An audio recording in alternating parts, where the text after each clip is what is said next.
Hey guys, I'm Aditya. Today I'm going to speak about what is NSE, BSE, ये stocks exchange है दोस्तों, वो क्या है आखिर, इसकी जो इन्फॉर्मेशन है वो इस वीडियो में मैं आपको जो बताने वाला हूँ। तो वीडियो को लास्ट तक जरूर देखते रहिए। चैनल पर नए हो तो एक बार सब्सक्राइब का बटन जरूर क्लिक करने देना, आपको लाइक भी वीडियो को जरूर कर देना है। तो अब हम दोस्तों वीडियो को स्टार्ट। बीएससी और NSC, Bombay stock exchange and national stock exchange, ये जो है दोस्तों भारत के सबसे बड़े दो जो स्टॉक प्लेयर हैं, या दोस्तों स्टॉक एक्सचेंजेस है, जिनके हम जो ट्रेडिंग करते हैं, इन्वेस्टमेंट करते हैं, सब जो दोस्तों उन्हीं की तरह से होता है। गाइस देखिए, बीएससी और एनएससी दोनों के दोनों जो वो मुंबई में है। जी हाँ दोस्तों, कुछ लोगों की ऐसी गलत फहमी है दोस्तों कि बॉम्बे स्टॉक एक्सचेंज है हमारे मुंबई में और एनएससी नेशनल स्टॉक एक्सचेंज है वो हमारे दिल्ली में। नहीं दोस्तों, ये दोनों के दोनों बॉम्बे में, मुंबई में ही सिचुएटेड है, ये मैं आपको बताना चाहता हूँ। बीएससी जो है दोस्तों, ये एशिया का सबसे पुराना और एशिया का सबसे बड़ा जो है वो स्टॉक एक्सचेंज माना जाता है, क्योंकि इसका मार्केट कैपिटलाइजेशन ही काफी बड़ा है दोस्तों। और ये जो बड़े और छोटे होने के जो लेवल है वो हमें मार्केट कैपिटलाइजेशन से ही पता चल जाती है। तो गाइस देखिए, मैं आपको बताना चाहूंगा, बीएससी कितना भी पुराना हो दोस्तों, लेकिन एनएससी जो है उसमें काफी ज्यादा ट्रांजेक्शन होते हैं, ये मैं आपको बताना चाहूंगा। एनएससी काफी लिक्विड में माना जाता है दोस्तों, और जो सब कंपनी जो है दोस्तों एनएससी पर काफी ज्यादा रिलायबल है, क्योंकि बॉम्बे स्टॉक एक्सचेंज में जिस प्रकार से स्कैम हुए थे दोस्तों पिछले कुछ सालों में, उस प्रकार से जो एनएससी पर काफी ज्यादा एक जो बैलेंस पड़ता है वो हमें। बीएससी और एनएससी जो है दोस्तों, दोनों के ओनर जो है, सेंसेक्स और निफ्टी के जो ओनर है वो government of India finance, ministry finance जो है दोस्तों, वो हमारे दोनों के दोनों ओनर है दोस्तों। और देखिए गाइस, हमारे बीएससी और एनएससी में किस प्रकार से है कि कहीं ना कहीं जो है बीएससी में जो कंपनी लिस्टेड है वही कंपनी एनएससी में भी लिस्टेड है। जो नई नई आ रही है या फिर 2000 साल के बाद की जो कंपनी आती है वो बीएससी और एनएससी दोनों पर लिस्टेड होती है। लेकिन जो हमारे जो फॉरेन मार्केट है दोस्तों, नैस्डैक, डाउ जोन्स, उनमें किस प्रकार से दोस्तों, डाउ जोन में अलग कंपनी, नैस्डैक में अलग कंपनी, इस प्रकार से जो दोस्तों बाहर है। लेकिन हमारे इंडिया में बिल्कुल भी वैसा नहीं है। दो स्टॉक एक्सचेंज में उनमें लगभग सिमिलर ही कंपनी लिस्टेड है। बीएससी की अगर बात की जाए दोस्तों, तो बीएससी में लगभग 5000 से ज्यादा कंपनियां लिस्टेड है और एनएससी में लगभग 1600 से भी ज्यादा कंपनियां लिस्टेड है।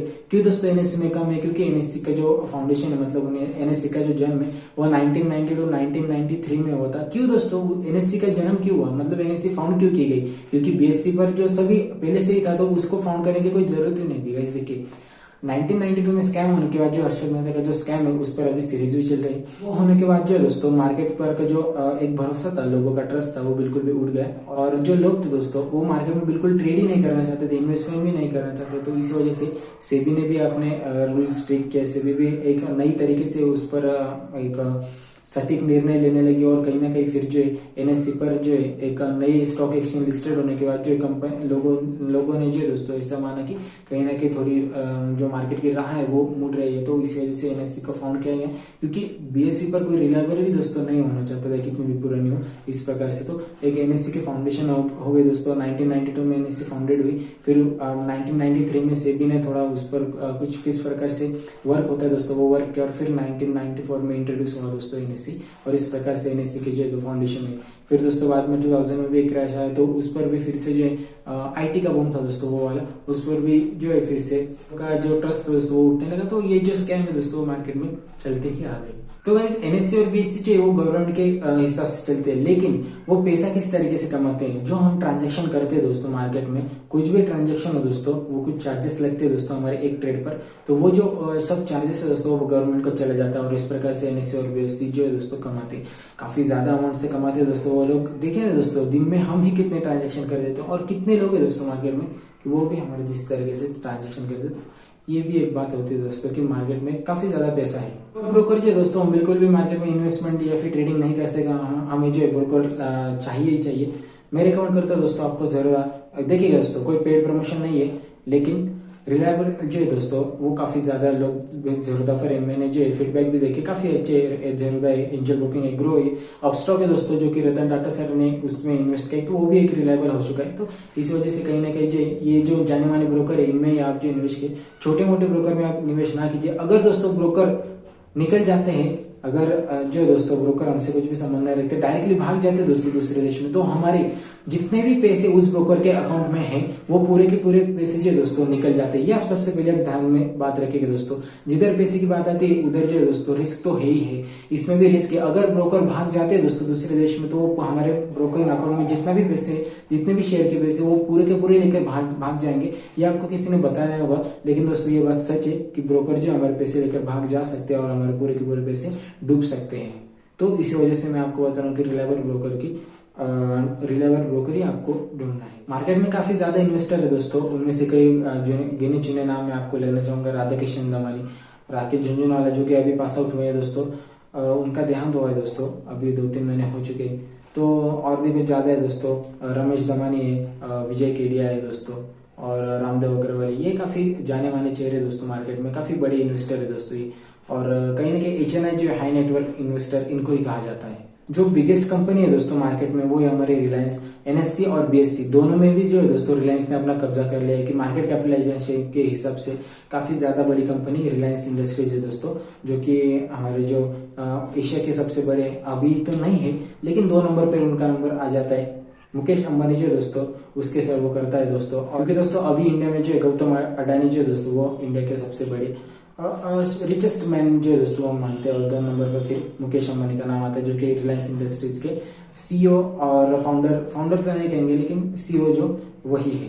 तो ये भी एक बात है दोस्तों, रिलायंस इंडस्ट्री काफी बड़ी कंपनी है गाइस। देखिए और आपको बात खटक रही होगी कि मार्केट को, ये जो स्टॉक मार्केट है उसको कंट्रोल किस तरीके से किया जाता है। तो दोस्तों सप्लाई और डिमांड, ये जो बात है दोस्तों उन्हीं को कंट्रोल किया जाता है। देखिए दोस्तों अगर एक एग्जांपल लेना चाहूंगा, अगर पेंट सेक्टर आने वाले दिनों में काफी अच्छी कामगिरी दिखाता है तो उसकी जो डिमांड काफी ज्यादा बढ़ जाएगी, लेकिन सप्लाई कम रहेगी, क्योंकि हर एक कंपनी के मार्केट में लिमिटेड शेयर होते हैं दोस्तों, कितने भी ज्यादा हो, 100 करोड़ हो, 100 करोड़ भी तो एक लिमिट है दोस्तों। तो इस तरीके से डिमांड और सप्लाई जो दोस्तों मार्केट के जो प्राइस है दोस्तों उसको कंट्रोल करती है। मार्केट कैपिटलाइजेशन क्या होता है दोस्तों? तो मार्केट कैपिटलाइजेशन ये होता है number of shares into price of share. जी हाँ दोस्तों, ये आप सबसे पहले ध्यान में समझ लीजिए। मार्केट कैपिटलाइजेशन मतलब क्या? Number of share of any company into price of share of that company. जी हाँ दोस्तों, तो 100 विप्रो के शेयर प्राइस है और मार्केट में उसके जो 1000 शेयर है, तो टोटल मार्केट कैपिटलाइजेशन विप्रो का कितना होगा? 6 लाख। तो इस प्रकार से जो है दोस्तों वो मार्केट कैपिटलाइजेशन डिसाइड होता है।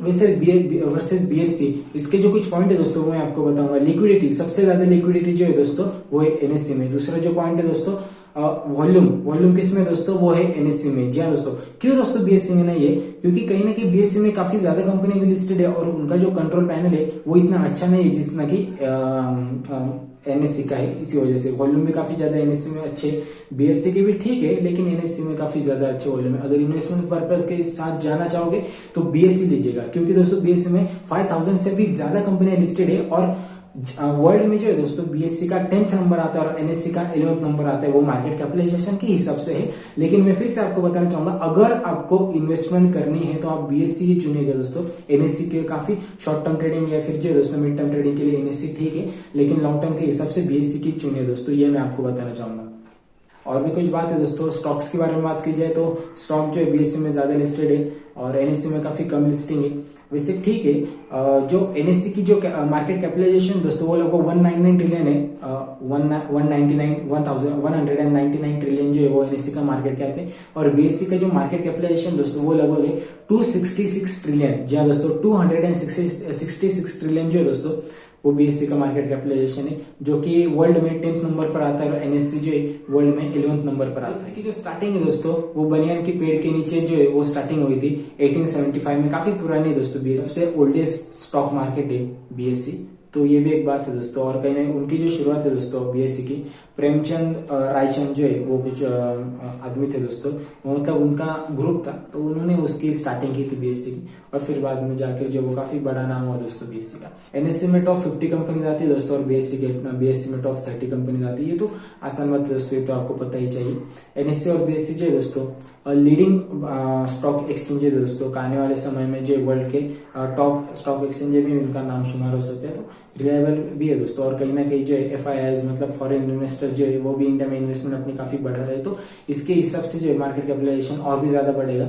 और अच्छी तरीके से जो उसकी ग्रोथ आने वाले दिनों में हो सकती है, क्योंकि इंडिया एक डेवलपिंग कंट्री है और डेवलपिंग कंट्री में जो दोस्तों लोग काफी ज्यादा भरोसा रखते हैं और कहीं ना कहीं डेवलपिंग कंट्री में इंडिया लीडिंग कंपनी इसी वजह से सीईओ है दोस्तों, MD managing director and chief executive officer, वो विक्रांत लिमय है दोस्तों। मैं फोटो शेयर कर दूंगा आपके साथ। मिस्टर विक्रांत लिमय जो वो एनएससी के फाउंडर एंड सीईओ, फाउंडर तो हम नहीं कह सकते, MD and CEO managing director and CEO.